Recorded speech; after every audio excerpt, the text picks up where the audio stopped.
Good morning and welcome to Small Business Live on this lovely sunny morning here in the UK. I'm going to be adding in Ayesha Hilton in a second, and then we can get going talking about her business.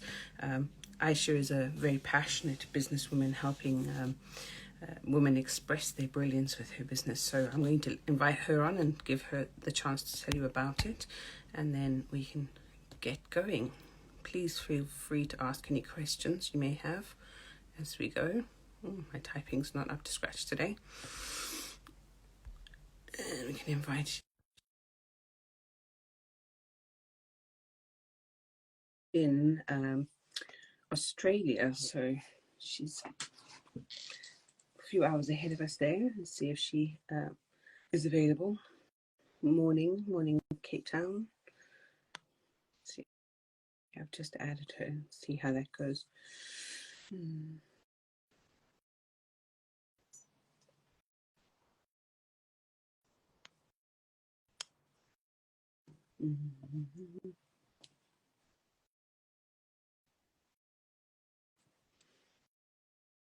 Okay.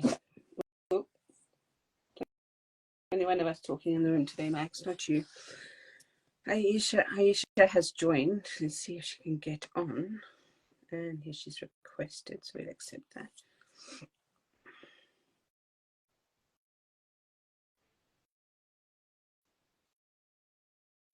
Oh. Go live with Ayesha.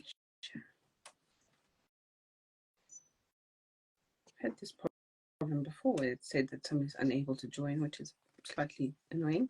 But here we go. Ayesha is on now. Hi, Ayesha. Technology. Oh, I know. It says sometimes comes up and says unable to join, but welcome. How is life in Australia? It's really hot today. Where I live, it's normally like 7 degrees, and now it's 27, and I'm just sweating. Oh, where are you based? It's like 8 o'clock at night. So. Where are you based in Australia? I'm 1 hour out of Melbourne, but we're really high up. It's called Ballarat, and yeah, we get really cold, windy weather, and today I'm like sweltering. I heard I'm that. not used to the heat. I was talking to somebody last week who's based an hour outside of north of Sydney, and she said it was 39 degrees already, so I don't know what it's going to be like for you in February. Oh, I don't know. Yeah. Anyway, welcome. As I was saying just before I added you in, that you are passionate about helping women express their brilliance. So I'm actually going to let you tell us all about that. So you can tell us about what you do and what your business is and how you help women in business. Fabulous. Excuse me if I need to cough. I'm recovering from a bug. Yeah, I have had a very varied career, and I've had my own business since I was pregnant with my first child, who's 17 and a half now. So it's been a long time, and in the middle of that, you know, I've moved states, married someone, had another baby, and, you know, as women, we're always juggling so many things while we have a business. I'm now a single parent again, and this business is my only income. So, you know, I need it to work because when I was married, I didn't need it to work as much because, you know, I had income with my husband. So, you know, the last 7 years of making my business be my only income has been interesting. And during that time, I've done all sorts of things from web design, book coaching, but most recently, in the last 3 years, I've been helping people design and print their own oracle cards. So this is one of my students, and I just fell into that by accident. I developed my own little tiny deck called Permission Slips based on Brene Brown's work with permission slips. And people ask me how to do it. And my cards are like more basic than my students, although I now have 9 other decks that are really much nicer. But that first deck was a really special deck. And since then, I've helped over 1,000 people through my course and through mentoring and doing strategy calls with people. And I'm an early adopter with technology. So as soon as Midjourney came out and ChatGPT, I jumped on that, and I've been teaching Midjourney since October last year. So as soon as I learnt it, I taught it to my students, and then ChatGPT did a workshop for that for my card deck creators. Gosh, must have been 8 months ago. I can't even remember. So Yeah, I'm always adapting and looking at how I can support the people in the community that I've created, to help them create the things that they want to share with the world. And I'm really enjoying creating the physical products that people can then, like we all have journals and planners and card decks, that we want to create, and being able to help people manifest that and generate them out into the world has been really wonderful. Oh, that is really interesting. I actually have somebody was asking me about if I knew where to have oracle cards printed. But for those who don't know, what is an oracle card? Well, could be anything really. I use the term very loosely. So it could be affirmation cards, it could be tarot cards. Obviously, they're very separate to oracle cards, but we just need a word. I have a deck here that I created, which is called Finding Grace in Challenging Times, and it's a double-sided deck. And so every front of the card is a piece of artwork, and then with some instructions. And I wrote this during a very challenging time, and this is what kept me alive, these little helpers. So it can really be anything. I've got one here. I went and got a whole set of things to show you. So this is an Earth Angel deck for kids. So the lady that did this, Shannon Summergreen, she's a yoga teacher and meditation teacher in Sydney. So look how cute her deck is. So this one's for kids. So it's very, very diverse. And I have one here from Rachel Grace, and this is a gorgeous deck about just all the secrets of the universe, with a book and all the cards. So you can see they're all very different. Yeah. And I work a lot with people who are coaches who you can sort of put all your wisdom from your coaching program into a deck as well. And one of the exciting developments that I've been involved in, it's the Deckable app, it's like an app like Audible, but for decks. So they're digital decks. So I have 9 decks on Deckable. And what I love about it is you can have as many decks as you want in your phone, available whenever you need some insight.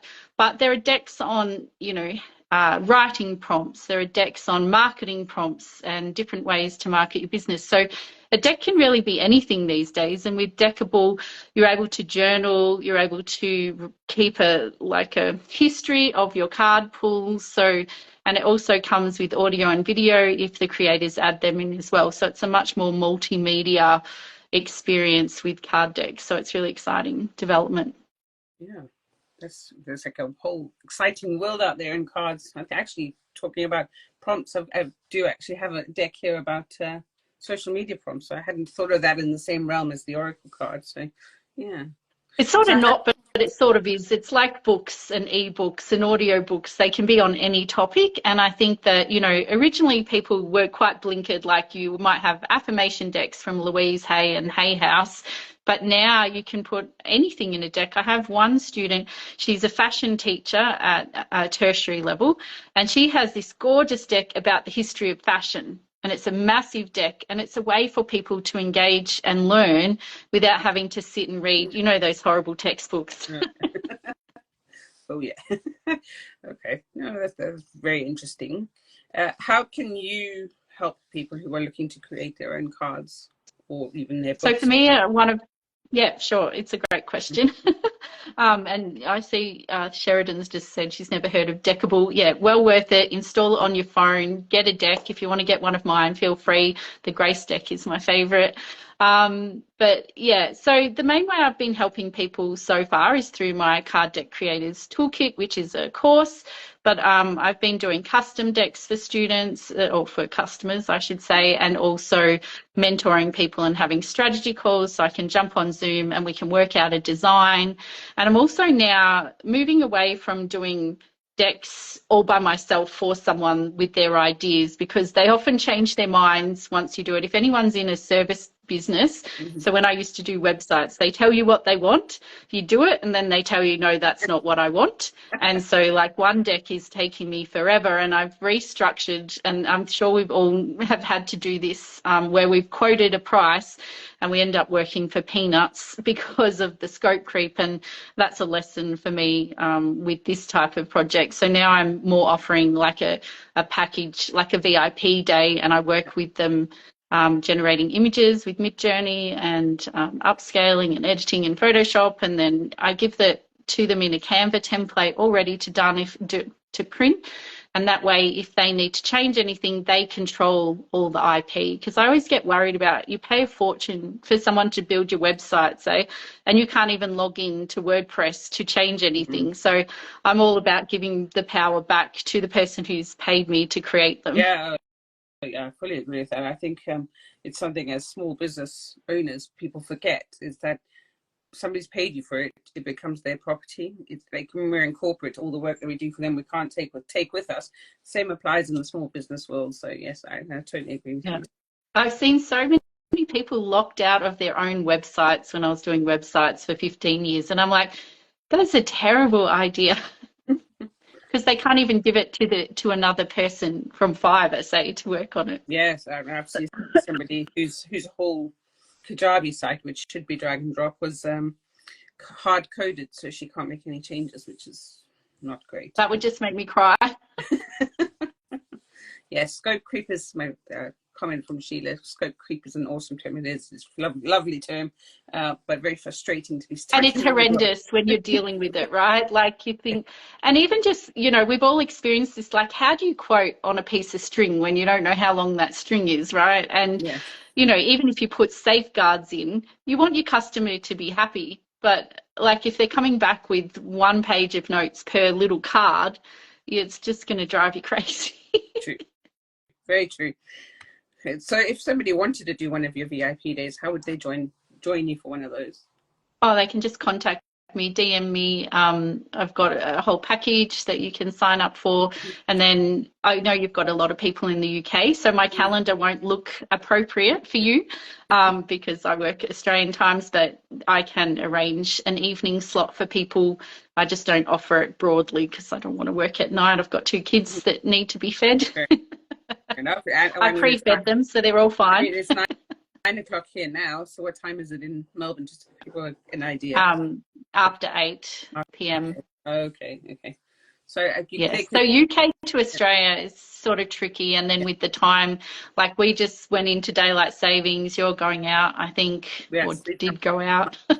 Yeah, we came out 2 weeks. Yeah. A week ago. So I mostly work with people in the US, and I find that working with people on Pacific time or Central time is the easiest.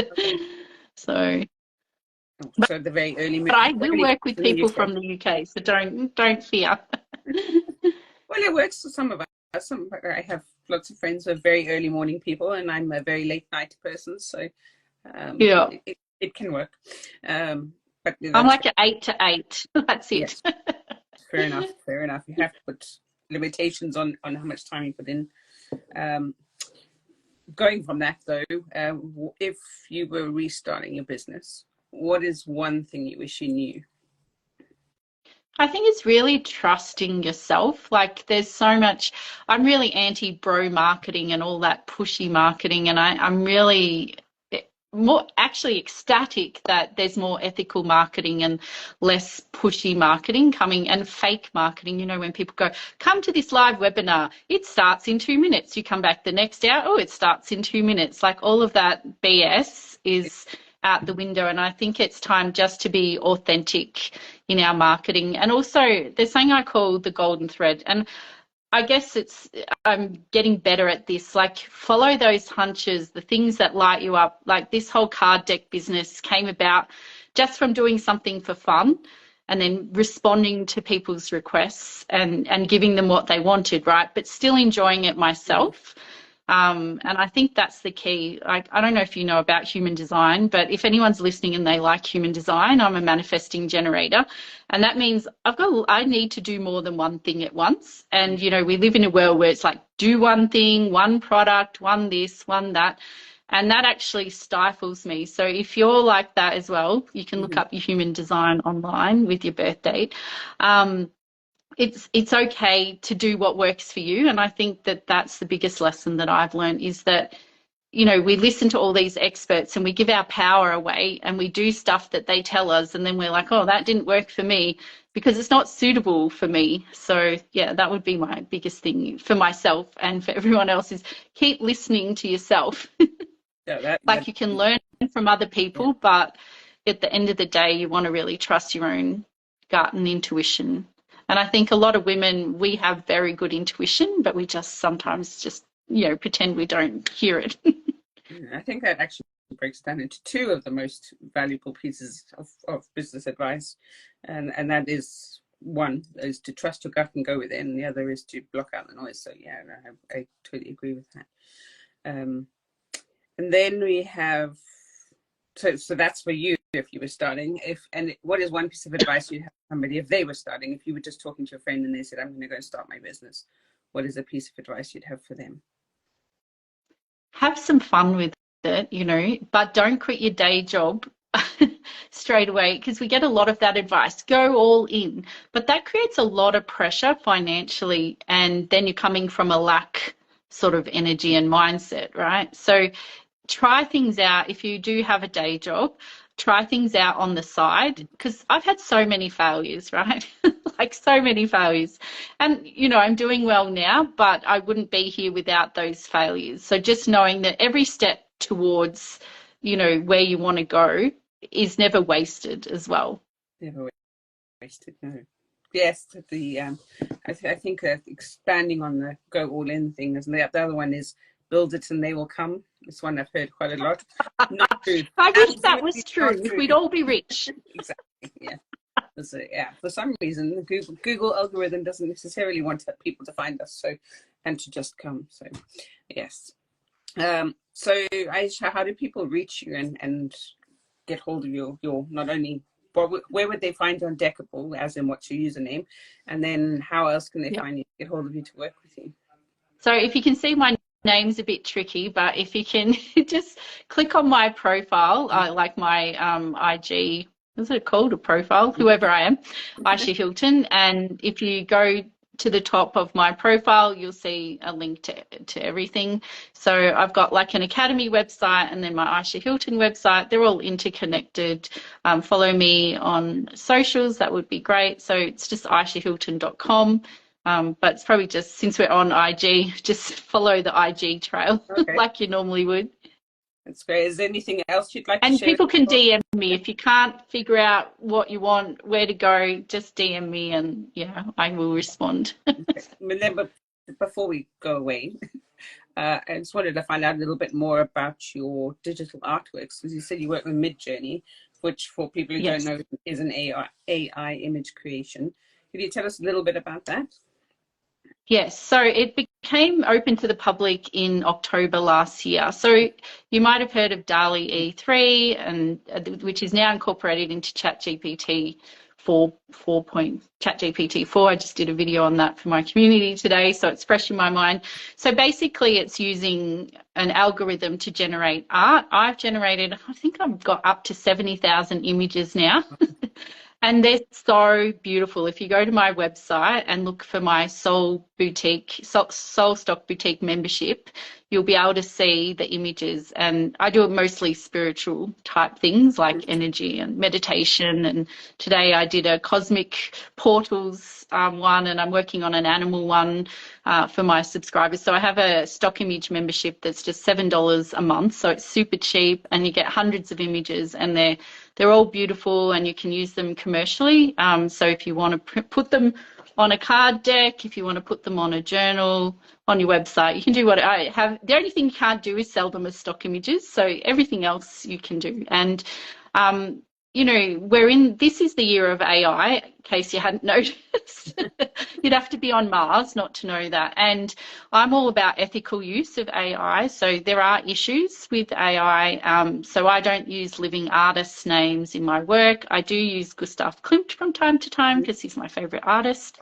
But I figure his works are in the public domain now, so I feel comfortable using that. So Midjourney is a little bit complicated because they run it on Discord. So if you've got a paid ChatGPT account, you can actually use DALL-E for free in that. So have a play with that. Just Google how to use it and you'll find out. It's very simple and it's so fun. It's like a little bit of magic in your day. Yes, it's a rabbit hole. You can go down and spend the whole day. It's addictive, I tell you. Have you started using it on Canva yet? Yes, I had a play. I don't think Canva's quite there yet with their magic image maker. Some things it can do well, but all the AI image generators struggle with fingers and toes. Yes, And like if you want three cats, or like I was working with someone and she was using the Canva image generator to do tarot cards, and it's like 3 cups or 3 pentacles. It'll give you 9. Eventually you might get 1, 2, 3, 4, 5. So yeah, but everyone, if you've got a paid Canva, I don't know if it's on the free account, but if you've got a paid Canva account, do go and have a look at their image generator. And they've actually got access to a whole suite of AI products that you can look at. So yeah, they've gone crazy as well. Yes, AI is really taking off, has really taken off. It's quite exciting, although we're going down a tangent here, but have you noticed that ChatGPT is giving out some really strange results at the moment? I'll tell you what it did to me, and I even got a refund because of it from the help desk when I finally managed how to communicate with them. Sorry, I'm still recovering from a bug. It put other people's chats into my chat. Oh. And it was all about science and things I had no idea about, engineering things, coding things. So I created a new account and it did it again. So something to do with me. No one else has had it. I'm so sorry. Sorry. Yeah, I hope you feel better soon. It sounds Thank quite you. nice. Okay, so I'm going to put everything onto the site onto Instagram afterwards, how to contact you. So the Instagram, I've got your Facebook as well, and I've got your website, ayeshahilton.com, so people can come and have a look at that. Did you have a lead magnet that you wanted people to download? Actually, I just created one today, a new one. So this is the Cosmic Portals images. So there's 100 beautiful, stunning images. If anyone's into portals like the 1111, 88, you can, just DM me and I'll send you the link, because it's there. You can sign up for free. But the URL's too long to give to you over the call. Okay, then no problem. I'll put that into the Instagram. Information. I'm so sorry. Sorry. I haven't seen any questions come through. I don't know if anybody has any questions, but feel free to ask them. But That's otherwise, okay. If anyone has any questions later, just DM me. I respond. Yes, I also. As long as they're not weird military men with no friends. You get those too, huh? Yeah. It's been lovely speaking to you and telling us about your oracle cards, and I will obviously link you into the information below the live. Donna has said that she's often seeing the 444 thing. You probably know more about that than me, but so I'm sure she'll reach out to you for a link. So all the information will be there for people so they can get hold of you. And it's been really lovely speaking to you. And lovely to meet you. And I've looked all through your Instagram and it seems like you're doing some really great work. So yeah, lovely to connect and look forward to, catching up again. Yes, it'll be great. Thanks, Ayesha. I hope you have a good evening and have a good time spending with you. Thank you. Thanks, everyone. Bye. Bye.